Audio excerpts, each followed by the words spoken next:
단지파는 지중해 해변의 비옥한 땅을 유산으로 받았습니다. 그 땅에서 오래된 항구 중에 하나인 요빠 항구가 있는 이 지역은 농사를 짓기에도 참 좋은 곳입니다. 지중해의 온화한 날씨는 밀농사를 짓기에 최적의 장소였고, 지중해 기후는 과실 농사를 짓기에도 딱 좋았습니다. 단지파의 땅을 머릿속에 한번 그려본다면 우리나라의 곡창지대인 호남 평야 정도를 떠올려 보면 되겠는데요. 이 지역은 요빠 항구를 기반으로 해상무역을 하기에도 좋았습니다. 요빠는 솔로몬이 성전을 건축할 때 레바논에서 보낸 백향목을 받은 항구이자 선지자 요나가 다시스로 도망가려고 배를 탔던 항구로 더 잘 알려져 있습니다.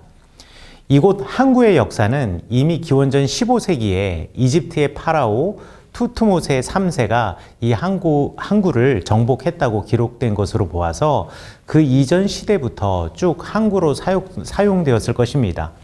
그래서 해상무역으로는 제격입니다.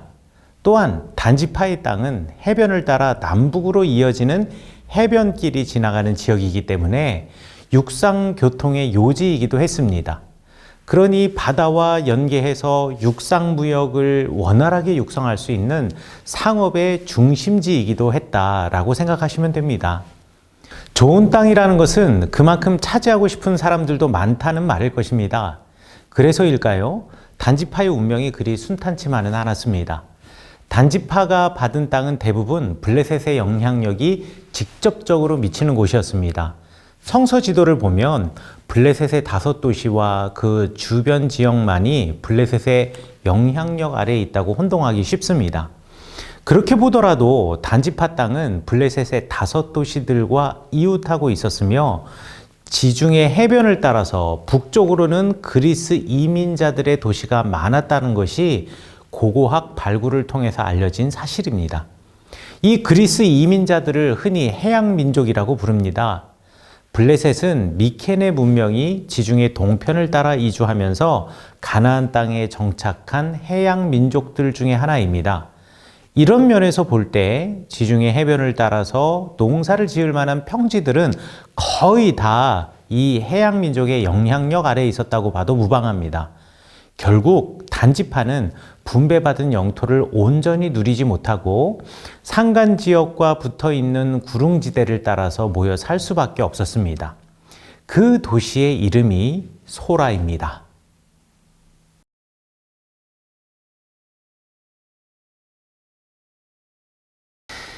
임신하지 못했던 마노아의 아내가 여호와 하나님의 사람으로부터 임신할 것이라는 약속을 받았습니다. 그러나 조건이 하나 있었습니다. 그 아이가 태어날 때부터 나실인이 되는 것이었습니다. 평생을 말이죠. 여호와의 사자는 그가 나실인으로서의 의무를 다할 때 블레셋 사람의 손에서 이스라엘을 구원해낼 것이라는 약속을 주었습니다. 나실인이 지켜야 할 의무에 대해서는 민수기 6장에 아주 자세하게 나와 있습니다. 첫 번째, 포도주와 독한 술을 마시지 말아야 합니다.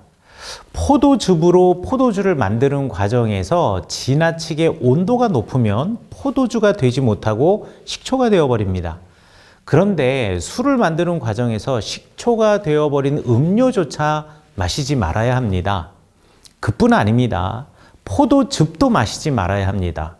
포도즙과 포도주의 경계가 불분명할 수 있으니 아예 포도즙도 마시지 말라는 것입니다. 그리고 이건 좀 지나친 것이 아닌가 싶은 건데 건포도든 생포도든 포도 자체를 먹지 말라고 합니다. 사전에 예방하는 차원에서 씨나 껍질까지 먹지 말라고 당부합니다. 두 번째, 머리를 깎아서는 안 됩니다. 왜 머리를 깎지 말라는 것인지는 구체적으로 설명하고 있지 않지만 중세 유대교에서는 자기 자신에게 관심을 두지 않고 오로지 하나님만을 생각한다라는 의미로 이해하기도 했습니다. 또 세 번째로는 사람의 시체 또는 동물의 사체에 가까이 가서도 안 됩니다. 죽은 동물은 물론이고 부모, 형제가 죽었을 때에도 그들의 주검에 가까이 가면 안 됩니다. 그만큼 정결하게 살아야 하는 것입니다. 나실인은 따로 구별된 사람이라는 뜻입니다. 일반적으로 나실인은 특정한 기간을 정해놓고 그 기간 동안 나실인으로 정결한 삶을 살아갑니다. 비록 평범한 이스라엘 사람이지만 제사장처럼 엄격하게 정결 예법을 지켜 나아가는 것이죠. 왜 나실인으로 서원하는가에 대해서는 여러 가지 이유가 있을 것입니다. 성경에서 구체적인 예를 들지는 않지만 마치 간절한 기도의 제목이 있어서 며칠 동안 작정하는 금식 기도를 떠올리면 이해하기가 쉽습니다. 하나님께 간절한 마음으로 금식 기도를 하는 기간에 유흥을 즐기지는 않습니다. 이와 같이 구약시대의 특정 기간 동안 간절한 기도의 제목을 가지고 스스로를 정결하게 지켜 나아가는 사람들을 가리켜 우리 나실인이라고 불렀다고 생각하시면 쉽습니다. 그러니 누구든지 나실인이 될 수 있습니다.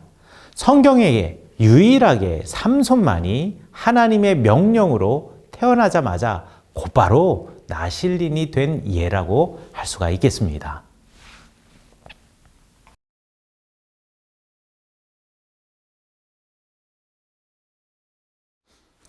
임신하리라는 말씀을 들은 마노아의 아내가 남편에게 곧장 가서 하나님의 사람이 해준 약속을 이야기했습니다. 워낙에 갑작스러운 일이었고 또 놀랍고 기쁜 소식이어서 그 사람의 이름이나 출신도 묻지 못했습니다. 마노아도 기뻤지만 자기의 눈과 귀로 다시 한번 확인해 보고 싶었습니다. 그래서 마노아가 주님께 기도했습니다. 주님, 우리에게 보내셨던 하나님의 사람을 우리에게 다시 오게 하셔서 태어날 아이에게 어떻게 하여야 할지를 우리에게 가르치게 하여 주십시오. 사사기 13장 8절에 나와 있는 말씀인데요. 주님께서 마노아의 기도를 들어주셔서 여호와의 사자가 다시 찾아왔습니다. 하나님의 사람이 왔다는 아내의 말에 마노아는 너무 기뻤습니다. 여호와의 사자는 지난번에 아내에게 말한 것과 같은 이야기를 마노아에게 다시 해주었습니다. 그러자 마노아가 여호와의 사자에게 새끼 염소 한 마리를 잡아 대접할 테니 잠시 기다려 달라고 했습니다. 그러나 그 하나님의 사람은 마노아에게 기다리라면 기다릴 수 있지만 음식은 먹지 않겠다고 하며 마노아가 번제를 준비한다면 그것은 마땅히 주님께 드려야 할 것이라고 말했습니다.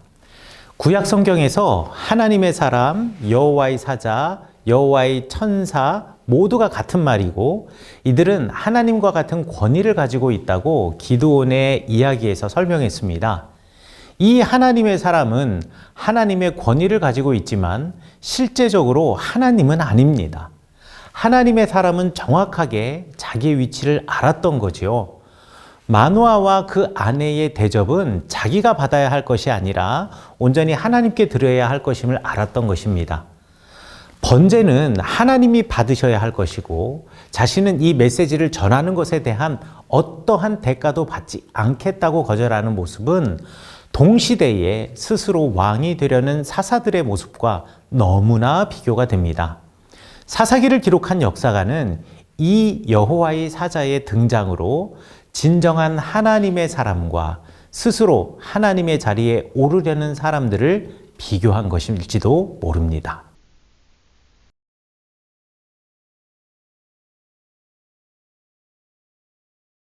이때 마노아가 여호와의 사자에게 이름만이라도 알려달라고 합니다. 정말 아이가 태어난다면 그에게 영광을 돌리고 싶다면서 말이죠.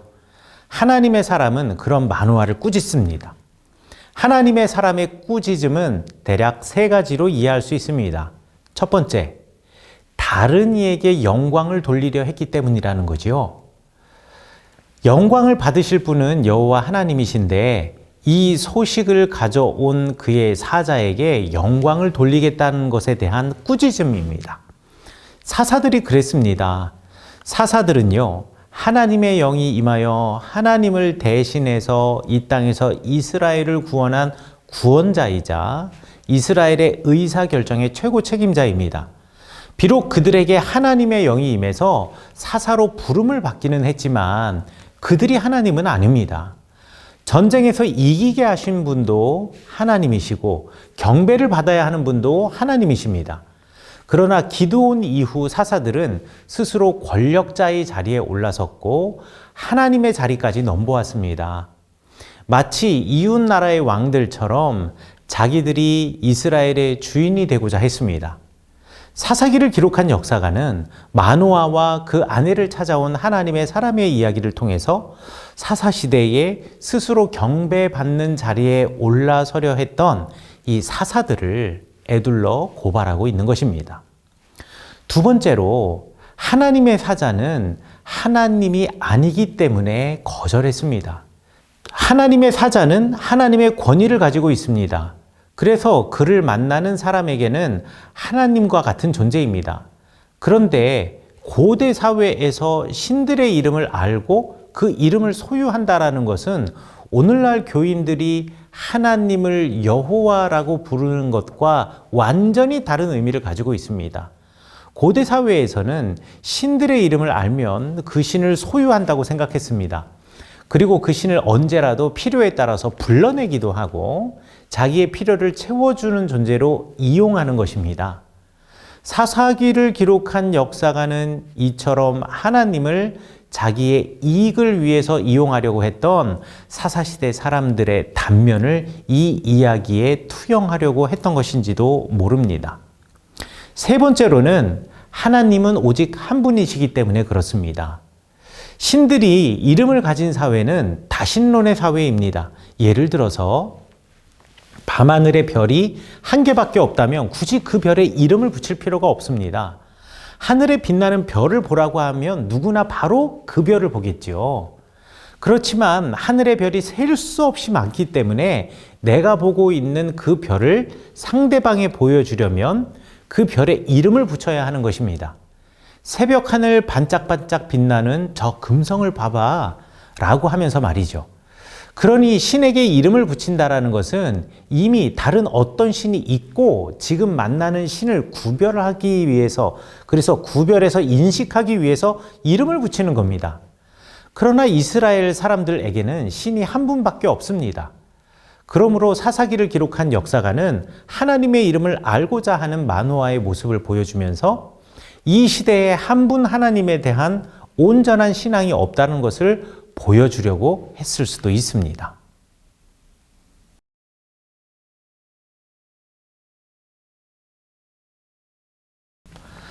하나님의 권위를 가지고 마노아와 그 아내를 찾아온 하나님의 사람이 대답합니다.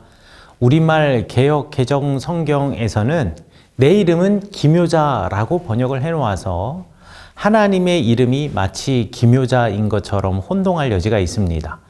그러나 기묘자는 하나님의 이름이 아니라 그저 놀랍다라는 형용사일 뿐입니다. 히브리어 원문을 직역하면 우리말로 번역한 것과는 좀 미묘한 차이가 있습니다. 대략 우리 세 가지로 해석이 가능한데요. 첫째, 잉태의 소식을 전한 하나님의 사람이 아니라 임신하지 못하는 여자에게 아기를 허락하시는 오직 여호와 하나님만이 존경을 받으셔야 마땅합니다. 하나님의 사람이 그 이름을 묻고 그에게 영광을 돌리겠다라는 부부를 향해서 한 말이 이렇게 해석할 수 있는 거죠. 그 한 말을요. 왜 하나님의 심부름꾼인 내 이름을 왜 묻느냐? 내가 하나님이라도 된다더냐? 나에게 영광을 돌리려고 하다니 정말 놀랍다. 정말 영광을 받아야 할 분은 하나님이시라는 것, 그것을 말하기 위해서 내 이름은 기묘자다라고 말했을 수 있다는 거죠. 아직도 하나님이 원하시는 온전한 신앙을 갖고 있지 않은 마노아와 그의 아내에 대한 꾸짖음으로 이해할 수 있습니다. 둘째, 그 대답은 이렇게도 이해할 수 있습니다. 아직도 셀 수 없이 많은 신들이 있는 가나안과 주변 나라의 사람들처럼 세상에 많은 신들이 있고 그 중에서 자기들에게 아기를 잉태하게 해주는 신인 여호와 하나님께 감사하려는 마음으로 하나님의 사람이 전한 여호와 하나님의 이름을 물어본 것이라면 이렇게 해석할 수도 있다라는 거예요. 내 이름, 하나님의 이름을 왜 묻느냐? 아직도 그들을 신이라고 생각하느냐? 그들처럼 내 이름을 소유하면서 내게 더 많은 것을 얻고 나를 이용할 수 있다고 생각하느냐? 그것이 참 놀랍구나. 또 세 번째는 이렇게도 이해할 수 있습니다. 하나님의 사자가 하나님의 권위를 대신하는 사람이고 하나님의 권위를 존경하는 마음에서 하나님의 이름을 묻는 것이라면 이렇게 할 수 있겠죠. 내 이름, 하나님의 이름을 왜 묻느냐? 그 이름, 내 이름은 내가 소유할 수 없다. 놀라울 뿐이다. 선생님 되고 싶어요. 야구선수가 되는 게 꿈입니다. 변호사가 되고 싶어요. 무용호 선생님이요.